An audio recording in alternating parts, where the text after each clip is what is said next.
Welcome to Fire Island, a thriving summer haven for the LGBTQ community.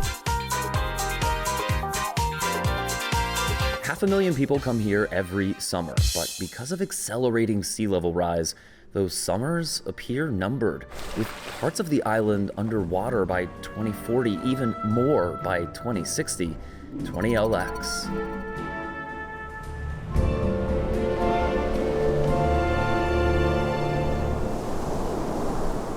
Our family has spent summers on Fire Island for 128 years. We're very aware of what we face. And there is an understanding that it's not a matter of if, it's a matter of when. And I don't think people who come for a visit are really thinking this could go away. This could disappear. Susie Goldhirsch is president of the Fire Island Association, a coalition of the 17 communities on the barrier island east of New York City. It's not just, those people out on Fire Island with their beach houses. It's a much bigger story. It's about the Texas coast, Louisiana coast. It's about the Mississippi floodplain. It's about people building houses near forested areas and losing their homes to forest fires. There is a national issue of should we be building and living in areas that are very high risk. And that's a difficult question that our country hasn't answered, but needs to.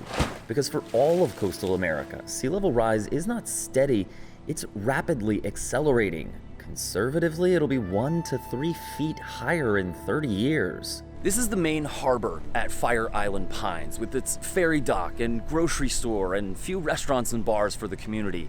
2 to 3 feet of sea level rise would mean that the water has come up over these docks and boardwalks, and at high tide, the water would be splashing right into the first floor of these buildings. Watch this satellite view from NOAA of sea level rise into largely LGBTQ communities, Cherry Grove and Fire Island Pines. This is what 2 feet of rise looks like. Boardwalks, homes, even a fire station underwater.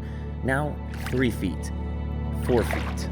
And when you consider every single community up and down the East Coast is dealing with the same issues, the 11 to 30 inch scenario, we ain't seen nothing yet. Kevin McAllister founded Defend H2O, a coastal conservation group, and lives nearby on Long Island, facing the same threat. I mean, I know this sounds bleak, but it sounds like you're telling me that there's really no way to preserve a place like Fire Island as it is indefinitely into the future. Not as it is, and not without, again, just in monumental costs. These areas are going to change drastically. And, we've got to tune in on this and start to make hard choices. In some ways, it's going to be tough love. And because it's a national seashore, a federal study revealed things like this.